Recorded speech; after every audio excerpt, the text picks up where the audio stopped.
नमः सिद्धेभ्यः।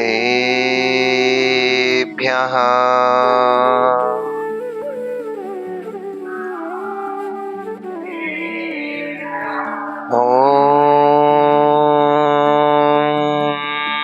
नमः सिद्धेभ्यः।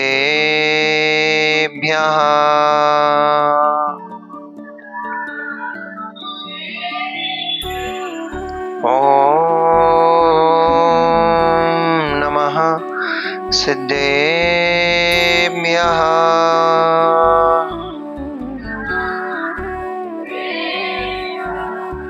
तव सिद्धेन सिद्धे संयम सिद्धे चरित्र सिद्धेया नाणमिदंसनं मेया सिद्धे शिरसा नमस्सामि। सिद्धं संपूर्ण भव्यर्थं सिद्धे कारणमुत्तमम् प्रशस्त दर्शन ज्ञान चारित्र प्रतिपादनम् सुरेंद्र मुकुट श्रेष्ठ पाद पद्मांशुकेशरम् प्रणमामि महावीरं लोकत्रय मंगलम्। नमो अरिहन्ताणं नमो सिद्धाणं नमो आयर्याणं नमो वज्रायाणं नमो लोये सव्यसाहोणम्। जय बोलिए अनंत अनंत परम सिद्ध परमेष्ठी भगवान की, अनंत अनंत 24 तीर्थंकर भगवान की, देवाधिदेव चिंतामणि मूलनायक पार्श्वनाथ भगवान की, आचार्य भगवंत कुंद कुंद देव की, आचार्य भगवंत रविशरण स्वामी महामुनि राज की, परम पूजनीय चर्या श्रोमणी अध्यात्म योगी प्रवचन प्रवर्तक आचार्य भगवंत गुरुदेव श्री विशुद्ध सागर जी महामुनि राज की, अहिंसामयी विश्व जैन धर्म की, बीतरागी प्रभु श्री रामचंद्र भगवान की,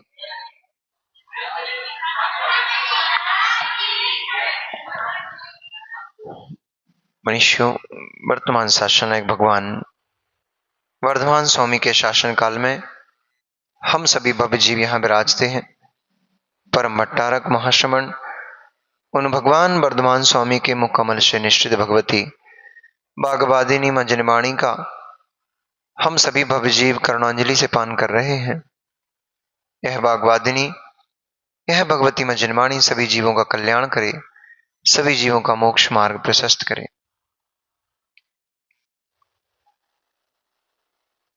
कभी बद्ध को देखा,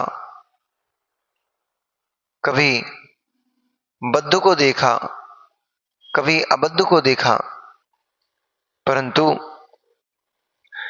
यह संसारी प्राणी अबद्ध अवस्थाओं में जीते हुए निर्द्वंद निज आत्म स्वरूप भगवती आत्मा को नहीं देखता। अनादि काल से परतंत्र हमारी यह आत्मा 148 कर्मों की सलाखाओं के पीछे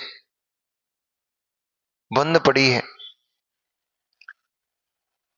और वहां से झांक रही है, निहार रही है कि कब होगा वह समय जब मैं इन परतंत्र सलाखाओं से बाहर निकल करके स्वतंत्र हो जाऊं। सलाखाओं के बीच पड़ी पड़ी परतंत्रता को भोगती कितना काल बीत गया, कितना समय बीत गया, परंतु ऐसा एक बार भी वेदन नहीं हुआ कि मैं स्वतंत्र हूं। एक बार कम से कम ये स्वतंत्रता का वेदन कर ले कि मैं तो स्वतंत्र आत्मद्रव्य हूं, मैं तो सब द्रव्यों से न्यारा हूं, सब द्रव्यों से भिन्न जुदा मेरा अपना अलग अस्तित्व है।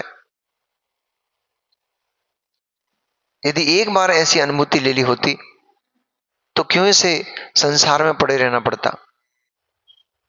एक बार की यह अनुभूति जीव को स्वतंत्र कराने में बहुत सहायक हो जाती, परंतु अज्ञानी जीव अनेक अनेक प्रकार से अपने को स्वतंत्र करने में लगा हुआ है। स्वतंत्रता दिवस है आज। आज देश आजाद हुआ था। हम आजाद तो हो गए, पर हम आजाद कब होंगे। आजाद तो हम हो गए, पर हम आजाद कब होंगे। आजादी के बाद हमारे जो अधिकार हैं, हमने उन अधिकारों को, उन मौलिक अधिकारों को हमने कब जाना। स्वतंत्र हम इसलिए हुए हैं कि हम उस स्वतंत्रता का वेदन कर सकें। स्वतंत्र हम इसलिए हुए हैं कि हम स्वतंत्रता को पहचान कर अपने आप को स्वतंत्र कर लें।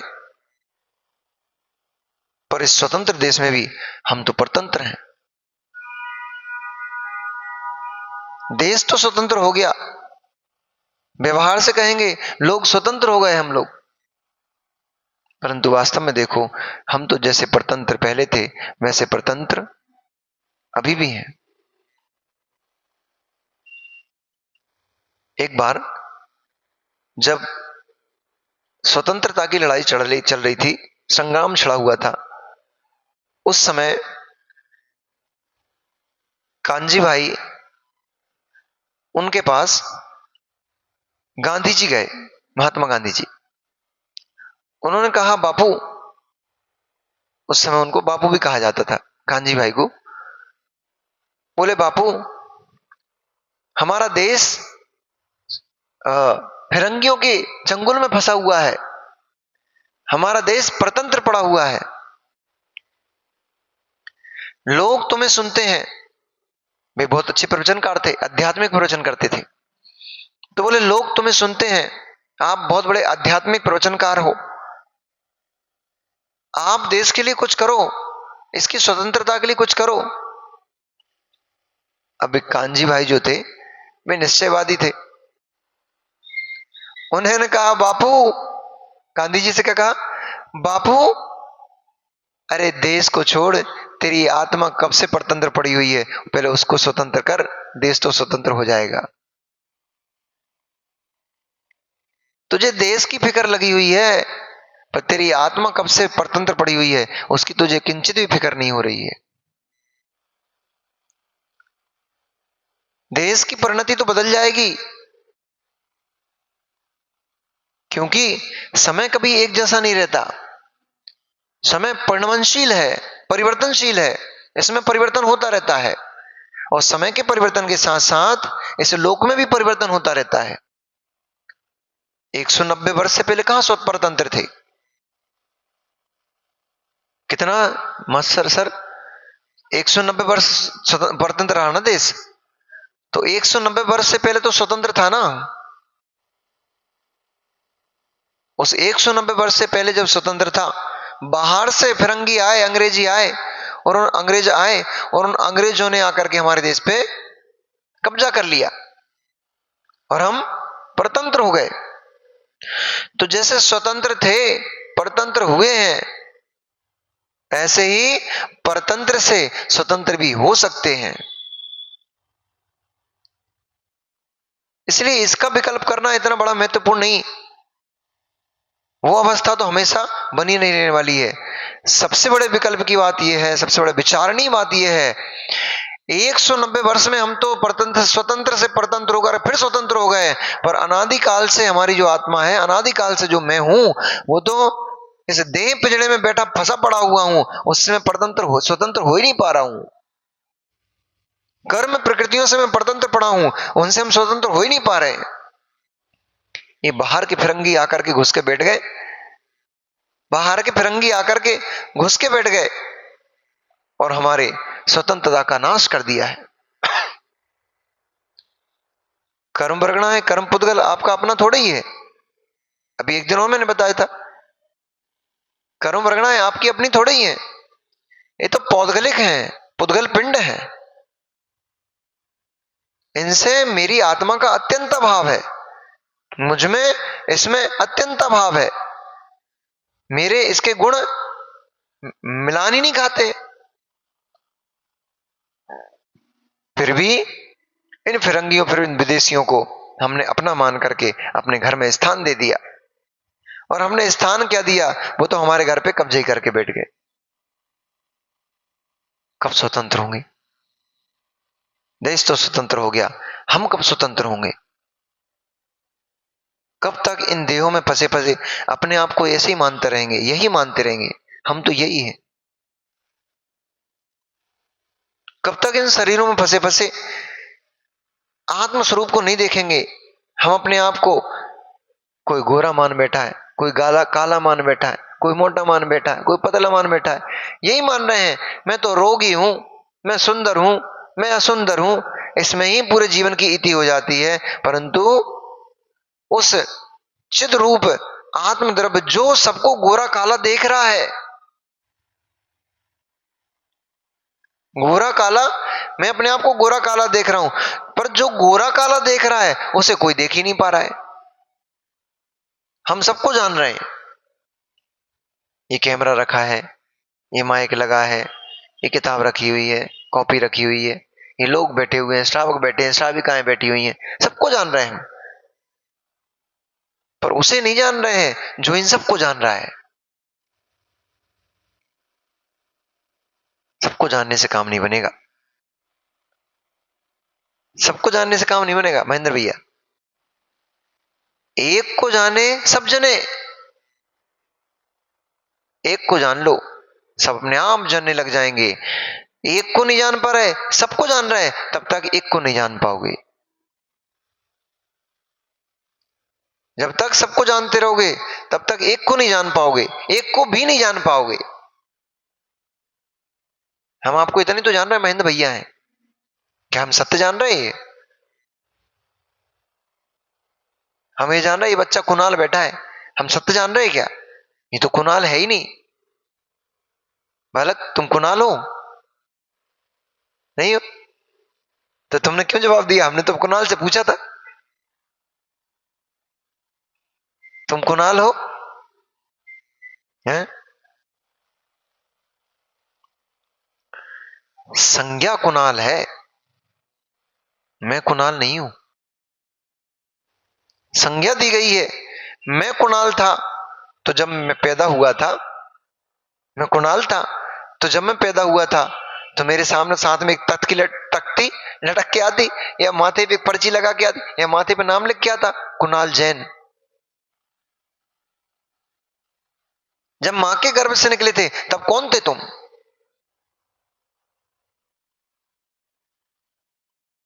तब तुम्हें कोई कुणाल के नाम से नहीं जानता था, तब सब छोटा बच्चा कहते थे। परंतु माता पिता ने जब से नाम कुणाल रख दिया, हम अपने आप को कुणाल देखने लग गए, मैं कुणाल हूं। और फिर इस कुणाल शब्द में इतना राग हो गया, अब यदि कुणाल को कोई गाली दे देता है तो हमें लगता है मुझे गाली दी गई है, हम उसे तुरंत लड़ने तैयार हो जाते हैं, उसका सर फोड़ने तैयार हो जाते हैं। क्यों? तूने मुझे गाली कैसे दी? अरे भैया मैंने तुझे गाली कब दी? तूने बोला ना कुणाल, तो मैं ही तो कुणाल हूं। हम अपने आप को कुणाल मान के बैठ गए, कोई महेंद्र भैया मान के बैठ गए, कोई रिंकू भैया मान के बैठ गए।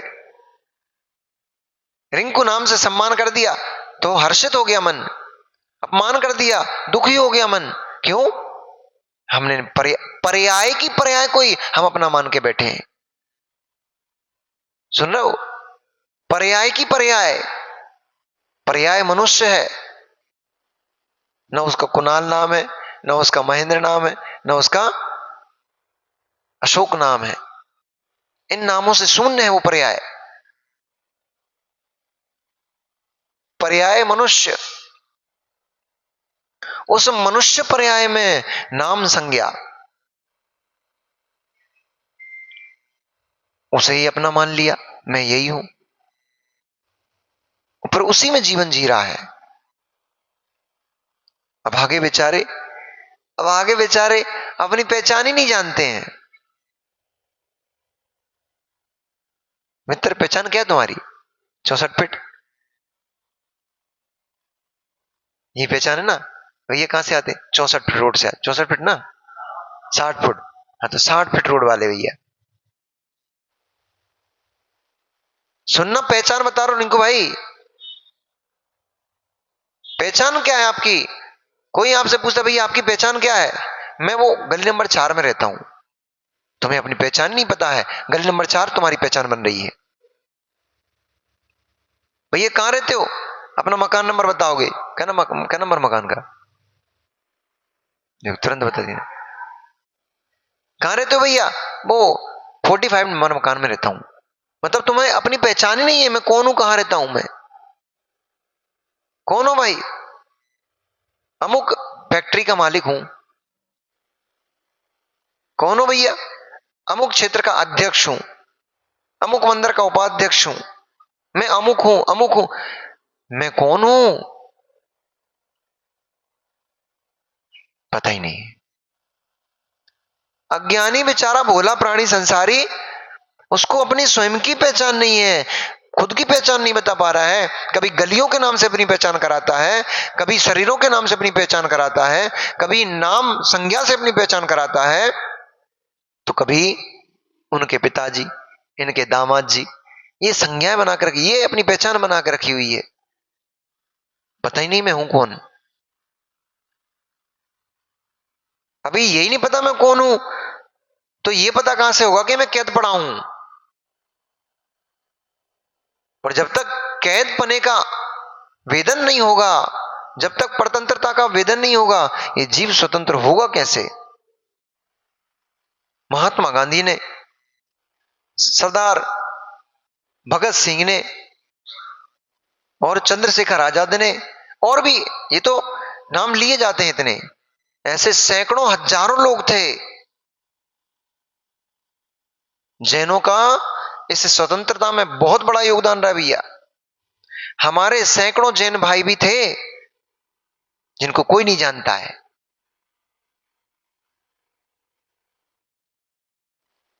धन देने वाले सबसे बड़े कौन थे? सबसे ज्यादा कौन थे? जैन थे। जिन्होंने अपना धन खर्च किया था इस देश के लिए, उन्हें कोई नहीं जानता आज।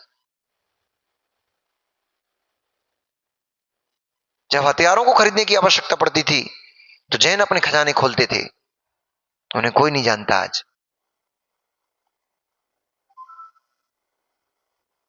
अनेक अनेक जैन स्वतंत्र संग्राम में, युद्ध में लड़े हैं। उनके नाम इतिहास में भी नहीं मिलेंगे आपको।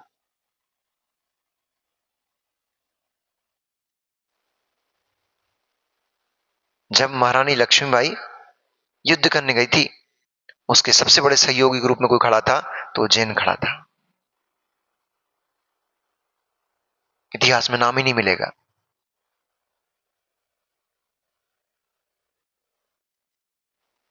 इसलिए अभी तो हमें ये खोजना है, सबसे पहले तो अपना अस्तित्व तो खोज लो पहले, कि मैं हूं कौन। स्वतंत्रता की बात तो हम बाद में करेंगे। इन महान महान स्वतंत्रता संग्राम सेनानियों ने अपने प्राणों की आहुति दी, क्योंकि उनको इस बात का वेदन था कि मैं परतंत्र हूं, मुझे कष्ट है। उस कष्ट को वो स्वीकार नहीं करते थे। अंग्रेजों के शासन में जो कष्ट दिया जाता था, वो उससे पीड़ित थे। उनको अनुभूति थी इस बात की कि ये पीड़ाएं मुझे हैं।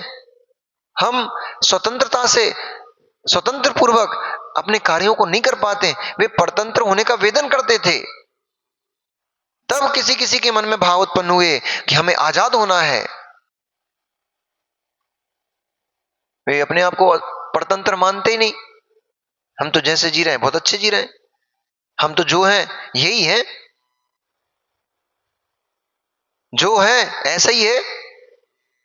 तो वे कब स्वतंत्र होने के लिए पुरुषार्थ करते, मेहनत करते, इतनी लड़ाइयां क्यों लड़ते वो? जब उन्हें इस बात का ज्ञान हुआ कि हमारा देश दूसरे देश का गुलाम बना बैठा हुआ है। हमारे देश पर फिरंगियों ने कब्जा कर लिया है। तब उन्होंने अपने आप को जगाया, पुरुषार्थ किया, मेहनत की, और मेहनत में उन्होंने अपने सर्वस्व को न्यौछावर कर दिया। धन्य है ऐसे वे लोग भी जिनके कारण आज भले ही केवल स्कूलों में गाने बज जाते हैं, चौराहों पे गाने बज गए, हो गया स्वतंत्रता दिवस। ये स्वतंत्रता दिवस का वास्तव में जश्न नहीं है। स्वतंत्रता दिवस का जश्न ये है कि आप अपने आप को स्वतंत्र महसूस करो और उन जीवों के, उन लोगों की बलिदान को याद करो कि उन लोगों ने ऐसा बलिदान दिया जिससे मैं आज भी सुरक्षित घूम रहा हूं। आज ये निर्गंत मुनिराज, आपको क्या लगता है, अगर वे स्वतंत्रता सेनानी नहीं होते, अगर वे हमारे देश को स्वतंत्र नहीं कराते, तो आपको ये दिगंबर मुनिराज ऐसे स्वतंत्र होकर विचरण करते कैसे मिलते? इसलिए शायद हमारी साधना में भी उन जीवों का बहुत बड़ा योगदान है जिन्होंने अपने प्राणों की आहुति देकर के इस देश की रक्षा की है। प्रत्येक नागरिक को अगर उन्होंने स्वतंत्र किया है, तो इन साधु महात्माओं को, इन धर्म की क्रियाओं को भी उन्होंने सुरक्षित किया है, इनको भी उन्होंने स्वतंत्र किया है। हम लोग तो 4 गाने बजा लिए, थोड़े फुग्गे मुग्गे बलून लगा लिए, 2-4 जयकारे लगा लिए, नारे लगा लिए, मन गया स्वतंत्रता दिवस। इतना सा स्वतंत्रता दिवस का महत्व नहीं है। उन जीवों को सच्ची श्रद्धांजलि तो यही है कि वो अपने बलिदान देकर के जो आपको स्वतंत्रता देकर गए हैं, उस स्वतंत्रता का आप सही मायने में उपयोग कर रहे हो कि नहीं कर रहे हो। वे आपको स्वतंत्र कर गए, इसलिए आप शांति से इन मंदिरों में बैठ करके धर्म ध्यान कर पाते हो। वे अपने प्राणों की आहुति दे गए, इसलिए तो आप शांति से स्वतंत्र होकर के सभा में बैठ पा रहे हो। ऐसी सभा नहीं लग पाती थी, एकत्रित होकर के बैठने नहीं देते थे लोगों को, क्योंकि उनको भय था अगर ये सब लोग एक हो गए, एकजुट हो गए, तो हमारी सत्ता नष्ट हो जाएगी। इसलिए एक नहीं होने देते थे, एक साथ नहीं बैठने देते थे। आज आप सब आनंद से अपने अपने घरों में चैन से सो पा रहे हो, आनंद की नींद ले पा रहे हो, आनंद से भोजन कर पा रहे हो, आनंद से आवागमन कर पा रहे हो, आनंद से ऐसे धर्म सभाओं में बैठ करके धर्म का आनंद ले पा रहे हो। तो इसके पीछे ऐसे सैकड़ों हजारों लोग हैं जिन्होंने आपकी स्वतंत्रता के लिए बलिदान दिया है।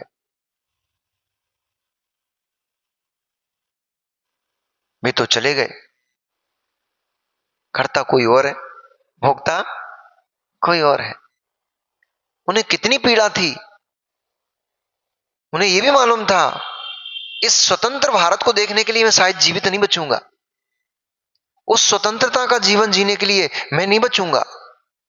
परंतु उन्हें आप जैसे लोगों की कितनी चिंता थी कि उन्होंने, मैं नहीं बचूंगा कोई बात नहीं, परंतु मेरे देश में आने वाली जो प्रजा है, मेरे देश में आने वाले जो नागरिक हैं, वे तो स्वतंत्र होकर के जिएंगे। परमार्थ, इसका नाम है परमार्थ, निस्वार्थ भाव। क्या लाभ था उनका? हम तो जरा सा किसी की हेल्प करने से पीछे खोजते हैं कि भाई इस आदमी की हेल्प कर दो, भविष्य में हमारे काम आएगा, इसके लिए अच्छा कर दो, इनसे संबंध अच्छे बना के रखो, ये हमारे काम आएंगे। परंतु उन्होंने ये नहीं सोचा था। उन्होंने, हम तो एक छोटे से 10, 25, 150 रुपए खर्च करने के पीछे भी हम 10 बार सोचते हैं कि हमारे काम का व्यक्ति है कि नहीं है, इस पे खर्च करेंगे, उस पे नहीं करेंगे। परंतु उन्होंने अपने प्राणों को खर्च कर दिया, पर यह नहीं देखा उन्होंने कि ये व्यक्ति हमारे काम आएंगे कि नहीं आएंगे, हम तो चले जाएंगे।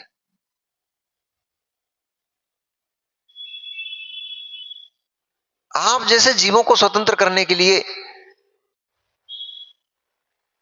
उन्होंने अपने परिवार को नहीं देखा, पुत्र पुत्री को नहीं देखा, मां को नहीं देखा, बहन को नहीं देखा। गाने बजते ना, अभी हम लोग जब जंगल गए थे तो गाना बज रहा था एक, कि जब देश में थी दिवाली, बेखोर खेल रहे थे होली, जब तुम बैठे थे घरों में, वे झेल रहे थे गोली। आप दीपावली का जश्न मना रहे थे, आप घर घर में दीपक जला रहे थे, वहां वे सीमा पे खड़े होकर के, और आज भी है, वे देश के रक्षक सैनिक अपनी जान को हथेली में लेकर के सर्दी नहीं देखते, गर्मी नहीं देखते, बरसात नहीं देखते, एक योगी जैसा जीवन जी रहे हैं वे। जैसे निर्घंत मुनिराज अपनी आत्मा को स्वतंत्र करने के लिए, अपनी आत्मा की रक्षा करने के लिए मेरे भीतर अशुभ परिणाम किंचित मात्र भी प्रवेश न कर जाए, मेरे भीतर कषाय भाव किंचित भी प्रवेश न कर जाए, ऐसे ही जैसे योगी हर समय सजग रहता है, जागता रहता है, अलर्ट रहता है कि कहीं अशुभ भाव मेरे भीतर प्रवेश न कर जाए, ऐसे ही सीमा पे तैनात वे सैनिक आंखों में नींद लिए जागते रहते हैं, कहीं कोई विदेशी शत्रु हमारे देश में प्रवेश न कर जाए, हमारे देश में उत्पाद न मचा जाए। इसके लिए रातों रात आंखों में नींद निकल जाती है, झपकी भी नहीं लेते, पलक झपकते ही न जाने कौन सा विदेशी, कौन सा कसाई जीव गोली दाग देगा, न जाने कौन सी देश की सेना किस समय आक्रमण कर देगी। इसलिए सजग रहते हैं हर समय, खाते समय खाने का आनंद नहीं ले पाते, भोजन का आनंद नहीं ले पाते। नबी अभी विवाह हुआ और अभी ऑर्डर आ गया, जाकर के सेना पर तैनात हो गया, सीमा पर तैनात हो गया। उसको इस बात की भी चिंता नहीं कि 4 दिन पहले ही मेरा विवाह हुआ है, अगर मेरे प्राण चले गए तो मेरी पत्नी का क्या होगा। उसको देश की चिंता है।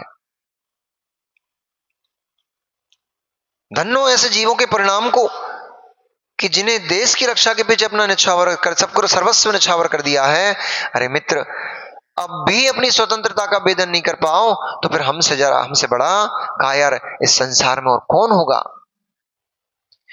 वे तुम्हारी रक्षा कर रहे हैं तो तुम अपनी रक्षा करने में लग जाओ। देश की रक्षा का बीड़ा उन्होंने उठा लिया है तो तुम अपनी आत्मा की रक्षा ही करने लग जाओ।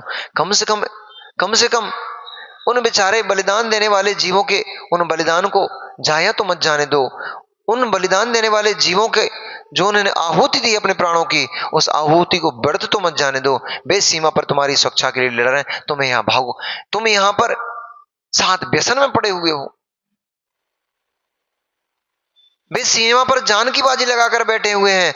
तुम मांस खाने में लगे हुए हो, तुम शराब पीने में लगे हुए हो, तुम वेश्यावृत्ति करने में लगे हुए हो, विष्णु में अपने आप को और नरक की तरफ लेकर चले जा रहे हो। वे तुम्हें स्वतंत्र कर रहे हैं, तुम और परतंत्र होते चले जा रहे हो।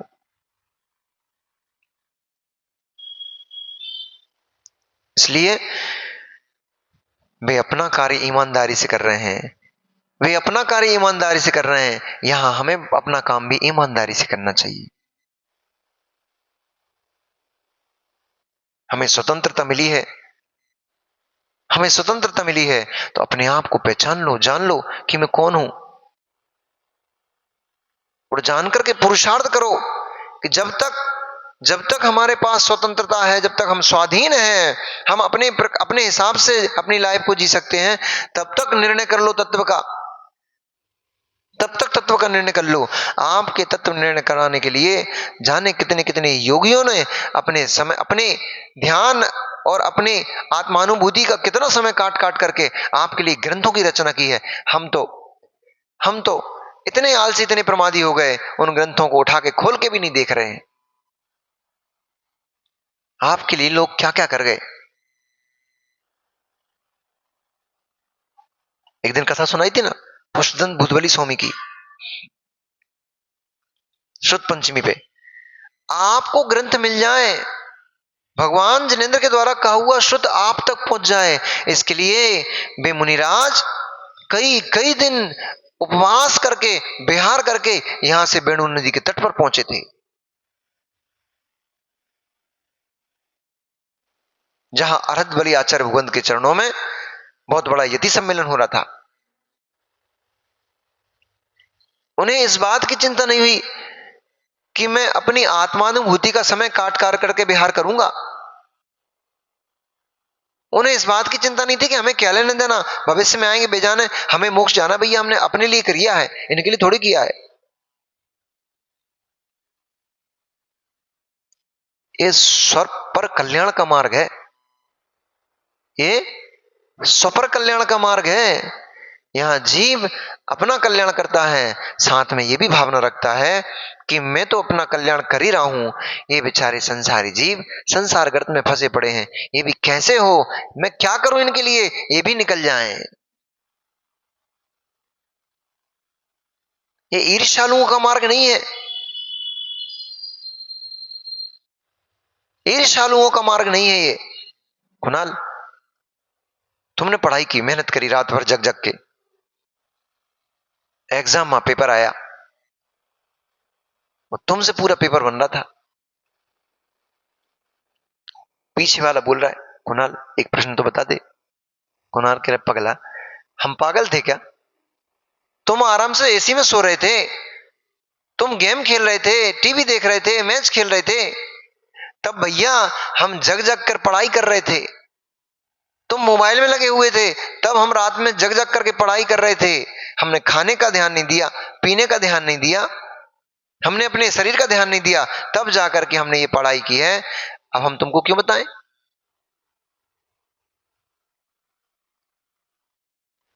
परंतु परंतु ये मार्ग तो ऐसा है भैया, हमने जग जग करके अनुभूति ली है, हम तुम्हें बता रहे हैं कैसी अनुभूति है, इस अनुभूति को तुम भी ले लो। हमने जग जग करके रात रात भर पढ़ाई की है, हमने गाथाएं रट ली हैं, अब हम तुम चाहते हैं कि तुम भी ये गाथाएं याद कर लो, इसलिए हम तुम्हें भी पढ़ा रहे हैं। हम तो अपना हित कर ही रहे हैं, तुम भी अपना हित कर लो। जैसे स्वतंत्रता सेनानी, उन्हें अपनी चिंता नहीं थी, अपने साथ आप जैसे सैकड़ों हजारों जीव, लाखों जीव जो परतंत्र पड़े थे, उनकी भी चिंता थी, मैं भले ही चला जाऊं परंतु इनको स्वतंत्र हो जा, ये लोग स्वतंत्र हो जाए। ऐसे ही भी आचार्य भगवंती व गणधर परमेष्ठी, उनको भी इस बात की चिंता थी कि हमारे बाद श्रुत का धीरे धीरे धीरे धीरे लोप होगा, तो कैसे हो कि सभी जीवों तक श्रुत पहुंच जाए। इसलिए उन्होंने रात रात में जग जग करके, अपने ध्यान में से समय निकाल निकाल करके, अपने अध्ययन में से समय निकाल निकाल करके, कई कई दिन के उपास कर करके उन्होंने ग्रंथों की रचना की। अब तो समय बदल गया, अब तो एक पन्ना लिखो, फोटोकॉपी की मशीन में डालो, प्रिंटिंग मशीन में डालो, खटाखट खटाखट खटाखट 50,000 पन्ने ये तैयार खड़े। पहले यदि 10 कॉपी बनाना है तो 10 कॉपी हाथ से लिखना पड़ती थी, और वो भी लेखनी लकड़ी की बनाना पड़ती थी। और उसमें से चूंकि मुनिराज आरंभ सारंभ के त्यागी होते हैं, तो श्रावकों के द्वारा उनको उनके पास इंक बनाई जाती थी, पहुंचाई जाती थी। वो भी इंक बनी बनाई नहीं मिलती थी, वनस्पति के जो फल बीज वगैरह होते हैं, उन बीजों को, उन फलों से रस को निकाल निकाल करके उसकी इंक बनाई जाती थी। लकड़ी को छील छील करके सेही के वो पंख कांटे, सेही के कांटे, और भी अनेक अनेक प्रकार के, गर्रू की लकड़ी, इनकी छील छील करके और उसकी कलम बनाई जाती थी। इतनी मुसीबत झेल झेल करके, अब आप तो क्या 10 का नोट का वटका लाओ, पेन दो, एक तुरंत पेन लेके आ गए, लिखने बैठ गए। एक लाइन लिखने के लिए उनको कितनी तपस्या करना पड़ती थी, कितना पुरुषार्थ करना पड़ता था। सामान्य से वस्तु नहीं मिलती थी आपके पास, तो यूं डायरी, एक मांगो 5 डायरी, 10 डायरी, 50 डायरी पड़ी हुई है। वहां तो भोजपत्र, ताड़पत्र आदि की व्यवस्था नहीं हो पाती थी, उनको उपलब्ध कराना पड़ता था, बड़ी मुश्किल मुश्किल से होते थे। पत्तों के ऊपर लिखते थे, सूखे पत्तों के ऊपर, उनको उकेर उकेर करके, पेपर तो होते नहीं थे, तो भोजपत्र, ताड़पत्र और ये पत्ते, पीपल के पत्ते, इन पर उकेर उकेर करके लिखते थे। सोचो, कल्पना करो आप कि एक एक शब्द को आप तक पहुंचाने के लिए हमारे पूर्व आचार्य भगवंतों ने कितना पुरुषार्थ की दिया, कितनी मेहनत की है। हम तो ग्रंथ लिए और अछार में लपेटे, पटावरे में ग्रंथ लिए, पटावरे में लपेट दी और अलमारी में रख दिए। हमें उनकी इतनी वैल्यू नहीं है, हमें उतनी उन ग्रंथों की इतनी महिमा नहीं है कि हम दिन में कम से कम एक बार ग्रंथ को खोल करके उसमें से एक लाइन तो पढ़ लें। इतनी भी फुर्सत नहीं बची हमारे पास। तो कैसे स्वतंत्र हुए हो तुम? कैसे स्वतंत्र हुए हो और कैसे स्वतंत्र हो पाओगे? आपको लग रहा है हम स्वतंत्र हो गए हैं, आप स्वतंत्र नहीं हो पाए अभी। फिरंगियों ने जो देश पे कब्जा किया था, अंग्रेजों ने जो देश पे कब्जा किया था, उससे तो स्वतंत्र हो गए, पर बुद्धि तो हमारी अब भी काम भोग बंद कथा में ही चलती है। कहां से हम स्वतंत्र हो पाए हैं? अनादि काल से वे चार संज्ञाएं, आहार भय मैथुन परिग्रह काम भोग बंद कथा, हम कहां स्वतंत्र हो पाए हैं? बे हम जब स्वतंत्र थे तब भी हम बे चार भी कथा, तब भी हम चार संज्ञाएं, चार भी कथा और काम भोग बंद की कथा, इनमें ही लगे रहते थे। जब हम गुलाम हो गए तब भी यही करते थे, आज हम स्वतंत्र हो गए तब भी हम यही करते हैं, अभी भी हम यही कर रहे हैं। हम कहां स्वतंत्र हो पाए हैं? स्वतंत्र तो हम तब कहेंगे, स्वतंत्र तो हम तब कहेंगे कम से कम एक देश स्वतंत्र, ये मुनिराज हो गए हैं। अभी ये भी पूर्ण रूप से स्वतंत्र नहीं हो पाए हैं, अभी फंसे पड़े ये भी।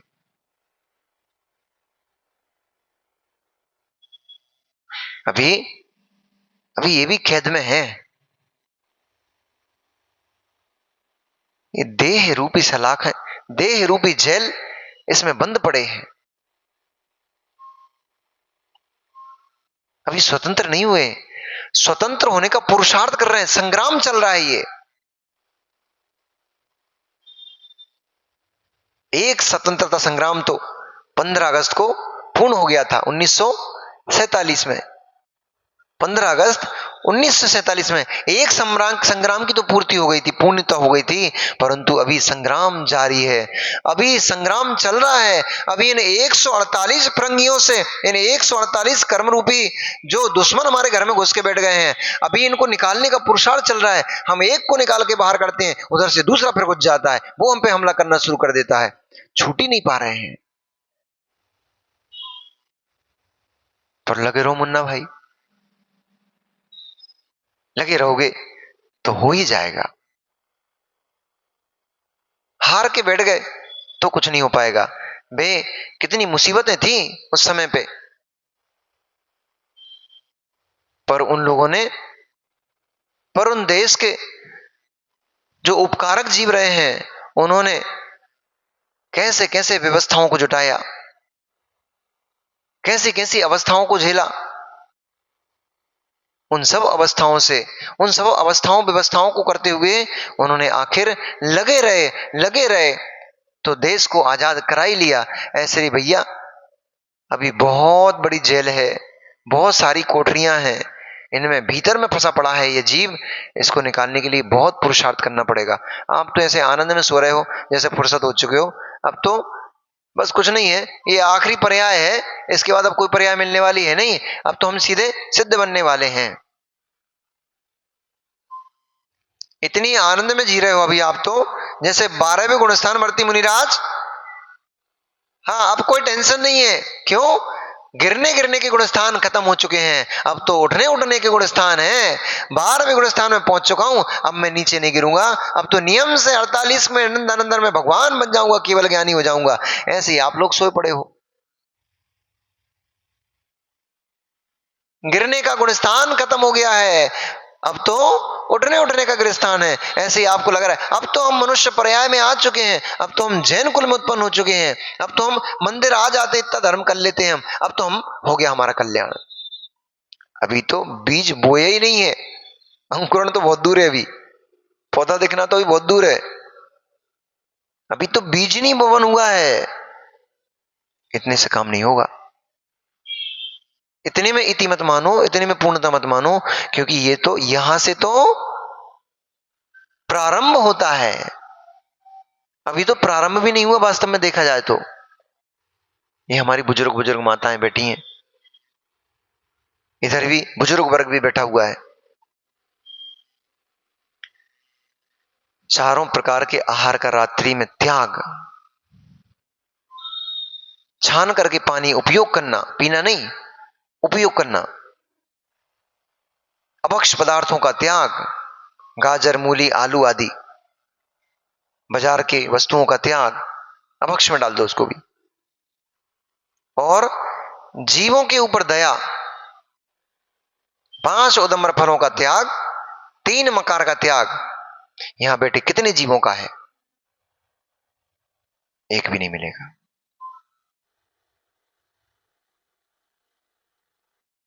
अभी तो आप श्रावक ही नहीं बन पा रहे हो। स्वतंत्रता तो बहुत दूर पड़ी है। पहले पहले भैया इस बात का वेदन कर लो कि हम फंसे पड़े हैं, हम काल कोठरी में घुसे हैं, तब तो इससे निकलने का पुरुषार्थ हो पाएगा। अभी तो जो दुख कष्ट हैं वो तो आपको आनंदभूत लग रहे हैं, आपको तो लग रहा है हम तो आनंद में जी रहे हैं। निकलने का पुरुषार्थ क्यों करोगे? जिससे बढ़िया अच्छा भवन मिल गया, अच्छा भोजन मिल गया, अच्छे वस्त्र मिल गए, इतनी तो चीजें होती हैं, रोटी कपड़ा और मकान, और यही सब अच्छा अच्छा मिल गया। अब कौन सोचेगा? और बोल दिया आपको आप टेंशन मत लेना, ये व्यवस्थाएं आपको पूरे जीवन भर उपलब्ध रहेंगी। अब कौन मेहनत करेगा? इनको ही दुकान खोलने जाओगे? अब क्या जाओगे? क्या क्या करोगे दुकान खोल के? छाता नहीं मतलब तुम्हें?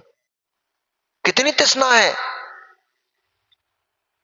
अच्छी बोले भैया आप, अभी भी दुकान खोलने जाएंगे भैया। यही तो बोल रहे हैं भैया, कितनी तृष्णा लगी है जीव को, कितनी तृष्णा लगी है जीव को, कितनी आसक्ति जीव को परद्रव्य में लगी हुई है। खाने की व्यवस्था हो गई, भोजन की व्यवस्था, रहने की व्यवस्था हो गई, वस्त्र आदि की व्यवस्था हो गई, आवश्यकताओं की पूर्ति आपकी सब हो गई। अब क्यों माला नहीं फेर पा रहे हो? अब क्यों संयम से जीवन नहीं जी पा रहे हो? अब क्यों दुकान खोलना है? सारी व्यवस्था तो हो चुकी। इसके अलावा जीवन में क्या चाहिए पड़ता है बताओ?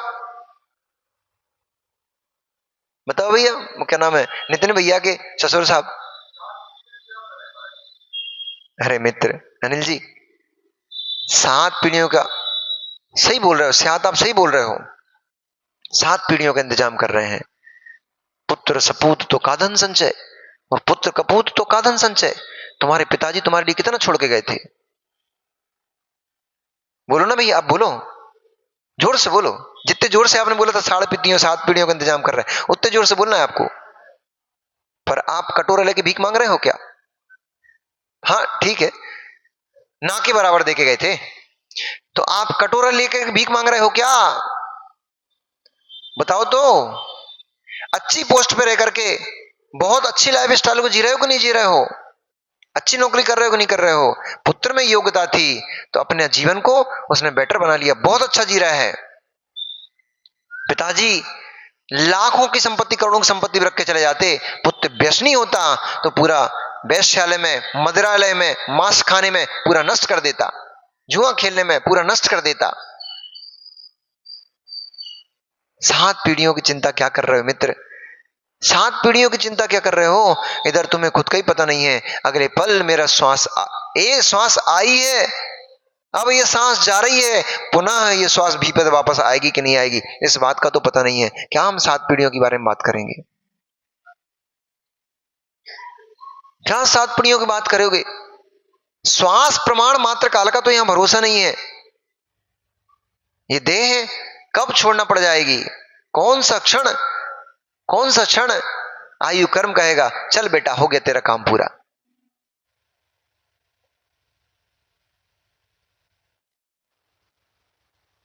जो स्वर्ण की पालकियों में बैठक करके घूमा करते थे, देखते देखते वे जीव ओझल हो गए और ऐसे स्थान पर मरण को प्राप्त हुए जहां पानी भी नसीब नहीं हुआ। मिलो श्री कृष्ण से, मिलो श्री कृष्ण से।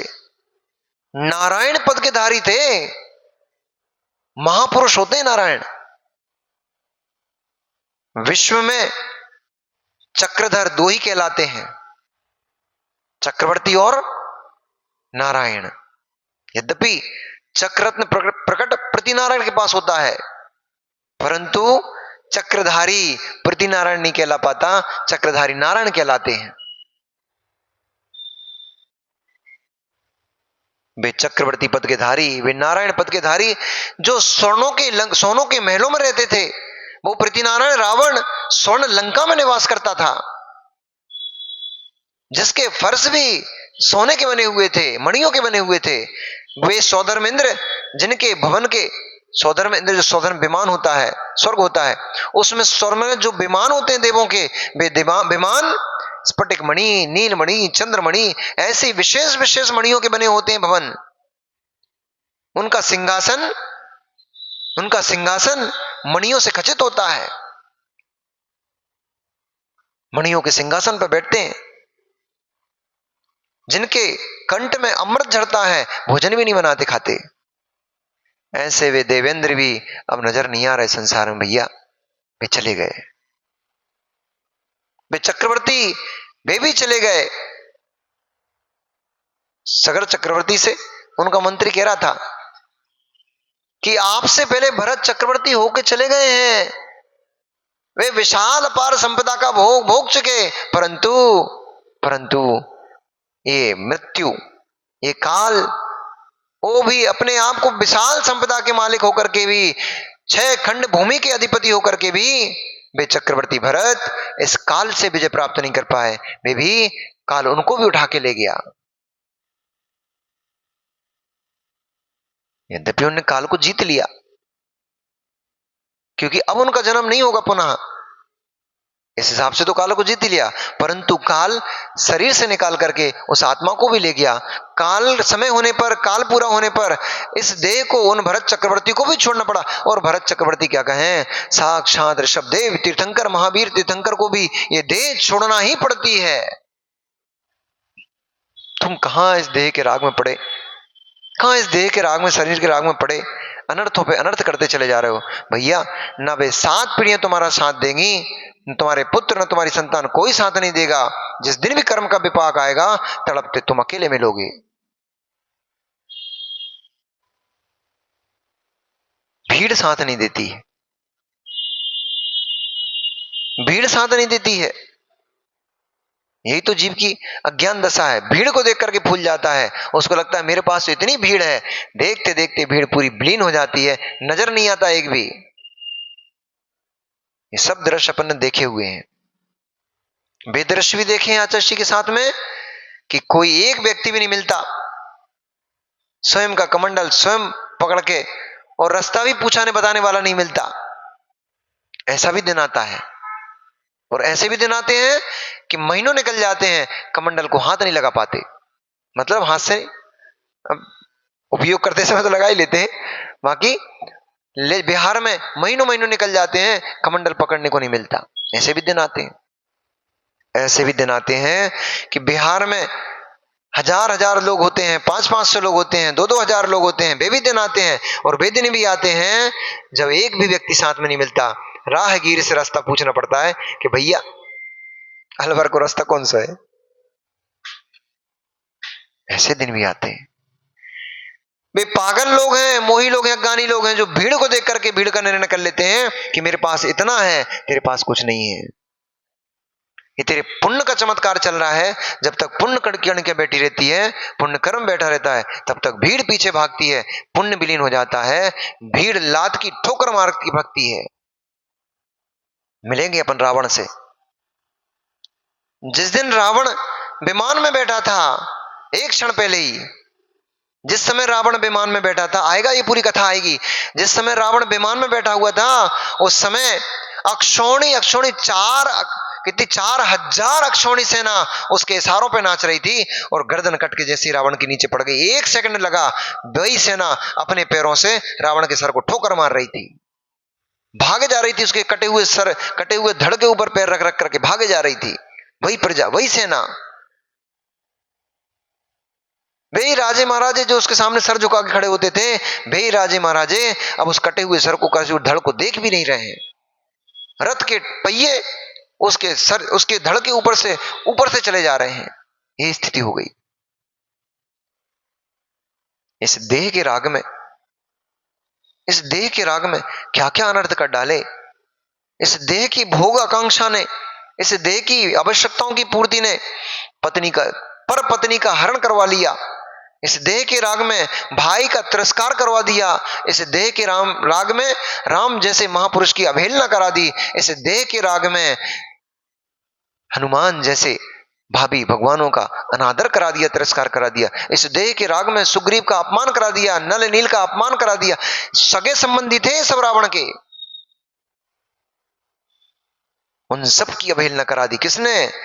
मान कसा है, इस देह के राग ने।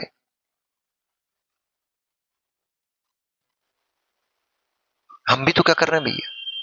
एक दृश्य देखा हमने कल, जंगल में बैठो, अब तुम लोग डब्बे में बैठते हो, वहां क्या दिखाई देगा तुम्हें? जंगल में बाहर जाओ तो अनिल भैया कुछ बाहर के दृश्य दिखाई देते हैं, भेद विज्ञान होता है, ज्ञान आता है। मन जो इधर उधर विचलित हो रहा होता है, भाग रहा होता है, वो केंद्रित हो जाता है एक स्थान पर।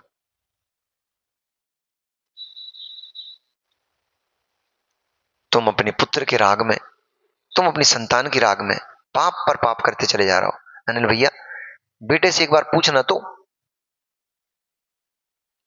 बेटा तुझे यहां से पैदा करने से लेकर के यहां तक पहुंचाते पहुंचाते मैंने पापों का इतना बड़ा पहाड़ खड़ा कर लिया है। तुझे पालने के लिए मैंने पाप किया, तुझे पहनाने उड़ाने खिलाने पिलाने के लिए मैंने पाप किया, तुझे अच्छी शिक्षा देने के लिए मैंने पाप किया, तुझे इस अवस्था तक खड़ा करने के लिए मैंने ढेर सारा पाप किया है। मित्र एक बात तो बता दे। पूछ लोगे? अनिल भैया पूछ लेना। कहना मित्र एक बात तो बता दे, ये पाप का उदय जिस दिन आएगा और मान ले मैं नरक चला गया, तो तू मुझे, नार की जब मुझे मारेंगे तो तू मेरी रक्षा करने आएगा ना? इतना पूछ लेना बस। तेरे कारण से, तेरे लिए राग में भर करके मैंने इतने सारे पाप के ढेर इकट्ठे कर लिए हैं, उस पाप का उदय कर। बैठे तो भैया महेंद्र भाई, बाजू में बच्चा बैठा तो है, पूछ लो ना इससे।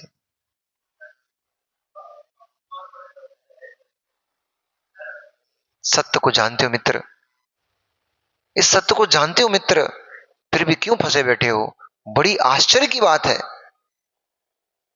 वो बैठा है अरहंत, अरहंत आगे दो बेटा, जल्दी आ, नीचे देख क्या ना लिखे। पापा जी के चरण छू ले। शर्म आ रही क्या? तो छू ले।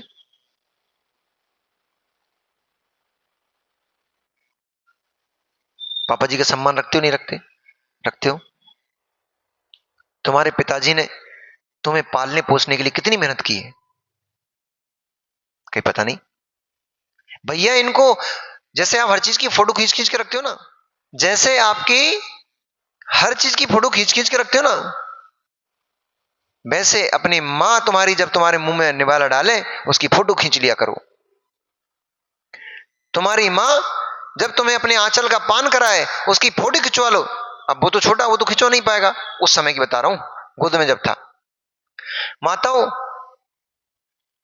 हर एक क्रिया जो आप बच्चे के साथ कर रहे हो ना, उसकी फोटो खींच लिया करो।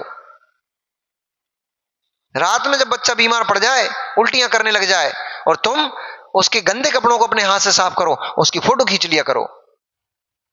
मल में छपा बच्चा, मल में छपा बच्चा, उसके पूरे कपड़े पोट्टी में छपे पड़े, दस्त लग गए, उसको लूज मोशन हो गया, उसके मल को जब तुम साफ करो ना, उसकी फोटो खींच के रख लिया करो। जब ये बच्चे बड़े हो जाएं और तुम्हें लतियाने लग जाएं, तुमसे बोले तुमने हमारे लिए क्या किया है, तो उसके सामने फोटो रख देना, बेटा तुझे पता नहीं था, इन फोटोओं को देख ले।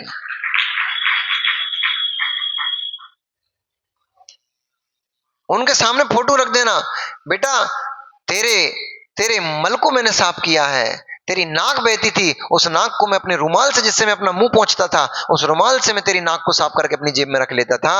बेटा तो जब बीमार पड़ता था, पूरी रात में सोता नहीं था, तुझे कंधे पर लटका करके थपकियां दे देते, मैं पूरी रात निकाल देता था। बेटा जब तुझे किसी आवश्यकता पड़ती थी किसी वस्तु की, तू जिद करता था, मैं भोजन नहीं करता था, एक समय भोजन काट करके मैं तेरे लिए वो वस्तु लेके आता था। ये दृश्य तुझे पता नहीं है, मुझे पता है। इन बच्चों को ये दृश्य बताते रहना चाहिए, ताकि इनको पिता माता की इज्जत का बोध बना रहे कि इन पिता माता ने हमें पालने पोषने के लिए बहुत मेहनत की है, बहुत कुछ खर्च किया है। आप बताते नहीं हो, उनको पता नहीं रहते, इसलिए भी आपको लतियाते रहते। कंस ने अपने पिता उग्रसेन को जेल में डाल दिया था, राजा शणिक को उनके ही पुत्र ने छीके पे लटका दिया था। एक दिवस जब वो कुणिक भोजन ग्रहण कर रहा था, उस समय उसके बच्चे ने उसकी थाली में लघु शंका कर दी। उसने अपने बच्चे को मारा पीटा नहीं, उस थाली में से रोटी को, ग्रास को अलग निकाल करके और बाजू की जो साग थी उससे भोजन करने लग गया, उसी थाली से। उसको खेल में डाल करके तो मां छीलना आंसू बहाने लग गई। उसने कहा, कुड़ेक ने कहा, मां क्या बात है, मेरे से कोई गलती हो गई क्या, तू रोती क्यों है? उसने कहा, बेटा तेरे पिताजी की याद आ गई। जैसे तेरे पुत्र की इतनी बड़ी गलती को तूने क्षमा कर दिया, तूने पुत्र के राग में यह भी नहीं देखा कि लघु शंका भरी थाली से दुख भोजन कर रहा है, तू इतना रागी अपने पुत्र का, ऐसा तेरा पिता भी तेरा बहुत रागी था। जिस दिन तेरी उंगली में फोड़ा हो गया था, हाथ में फोड़ा हो गया था और उसमें मवाद पड़ गया था, उस मवाद से तुझे बहुत पीड़ा हो रही थी, तू रात में चीख रहा था, चिल्ला रहा था, सो रहा था। उस समय वैद्य नहीं बुला करके पिता ने आधी आधी रात तक वो मुख में उंगली डालने से तुझे शांति मिलती थी, इसलिए उस फोड़े को चूस चूस करके उस तेरे फोड़े की पीप तेरे पिता ने अपने मुख से बाहर निकाली और अपने मुख में उंगली रख करके उसको सहलाते थे। तूने उनकी क्या दशा कर दी, तूने उस अपने पिता की क्या दशा कर दी बेटा। उसको ज्ञान हुआ, कर्म का उदय है, जब आता है तो विवेक शून्य हो जाता है जीव, वही कर्म निकल जाता है, फिर उसको ज्ञान हो जाता है। माता के इन शब्दों को सुन करके उसको विवेक आया, मैंने ये क्या अनर्थ कर दिया, परंतु अब तक तो समय बहुत ज्यादा हो गया था, अब तक तो समय बहुत अधिक हो चुका था। कुणिक पिता को जेल से निकालने के लिए बाहर जा रहा गया, पिता ने देखा इतना कष्ट सहन कर चुका था, अब और कष्ट सहन करने की सामर्थ्य उसके भीतर नहीं बची थी, इसलिए कुणिक को आता देख उसने सैनिक की तलवार खींच करके और अपना गला काट लिया, आत्महत्या कर ली। भैया हम कहां 7 पीढ़ियों की बात कर रहे हैं, हमारी संतान हमारा गला कटवा देती है, हमारी संतान संपत्ति के पीछे, धन के पीछे हमारा तिरस्कार कर देती है, हमें उठा के बाहर फेंक देती है। कहां हम 7 पीढ़ियों के लिए लगे। 7 पीढ़ियों को तो हम पता नहीं देख पाएंगे नहीं देख पाएंगे, परंतु 7 पीढ़ियों की के राग में हम जो पाप कमा के चले जाएंगे, वो पाप भमो भवो तक पेरेगा हमें। इसको इसलिए बुलाया था रिंकू भैया, मैं आपको सत्य का ज्ञान कराना चाहता हूं। अरिहंत एक काम करेगा पक्का। मकान नंबर 45, गली नंबर 4, मकान नंबर 45। जिस दिन पिता की मृत्यु हो जाए, जिस दिन भी पिता की मृत्यु, अभी नहीं जा रहे, टेंशन नहीं लेना, बूढ़े हो जाएंगे अभी तो, बूढ़े होकर जब ये जाएं तभी काम कर लेगा। इनके दाह संस्कार के लिए इनको शमशान घाट मत लेके जाना। जिस घर में रहते हैं उस घर के किसी एक कमरे में या छत पे कर देना, उस घर की छत पे इनका दाह संस्कार करना, हो जाएगा। कहां लेके गए थे भैया पिताजी को, बोलो ना जोर से। घर में उन्होंने पूरे जीवन भर मेहनत करी, पूरे जीवन भर खून जला जला करके उन्होंने धन कमाया, उस धन से उन्होंने एक घर बनाया, उस घर में तुम्हें पाला पोसा बड़ा किया, परंतु तुम इतना सा भी नहीं कर पाए कि पिता जब चले गए थे तो उनका संस्कार उसी घर में ही कर देते कम से कम। कोई नहीं करता है। कमल कर पाओगे क्या? कोई नहीं करता है। हमने कतरा कतरा जला करके, आंसू बहा बहा करके, हमने अपने जीवन के अमूल्य क्षणों को निकाल निकाल करके, धर्म ध्यान से बचा बचा करके, हमने धर्म ध्यान नहीं किया उस समय को। उस समय में हमने पैसा कमाया और उस धन से, पैसे से हमने घर संपत्ति इकट्ठी की, परंतु जिस दिन देह से आत्मा विलीन हो गई, उस दिन संतान उस घर में भी संस्कार नहीं कर पाई। अब इससे बड़ा और सत्य का प्रमाण आपको क्या चाहिए मित्र? कोई किसी का नहीं होता, कोई किसी के लिए नहीं करता है। सब अपने अपने राग के लिए जी रहे हैं, सब अपने अपने राग के लिए जी रहे हैं। उनके राग की पूर्ति होना बंद हो जाती है, वे ही द्वेष करने लग जाते हैं, वे ही कसाय करने लग जाते हैं। जब तक व्यक्ति के मन की करते रहो तब तक अच्छा लगता है, और जैसे ही मन की एक बात नहीं करी तुरंत लड़ने तैयार हो जाता है। सब रागी हैं, अपनी अपनी आवश्यकताओं के, अपनी अपनी जरूरतों के सब रागी हैं, तुम्हारा रागी कोई नहीं है। इसलिए देश स्वतंत्र हो गया, देश तो स्वतंत्र हो गया। मित्र मित्र सत्य को जान लो और अपने आप को स्वतंत्र कर लो। अपने आप को स्वतंत्र कर लिया तो ही सबसे बड़ी स्वतंत्रता दिवस है। और ऐसे ही परतंत्र पड़े रहे तो क्या स्वतंत्रता का लाभ आप ले पाए? स्वतंत्र परतंत्र ये तो अनादिकाल का परिणमन है, चलता ही रहता है। कोई देश किसी देव के अधीन हो जाता है, फिर सुरक्षित हो जाता है। अभी लंका भी इंद्र के अधीन होने वाली है, फिर वापस रावण छुड़ा लेगा।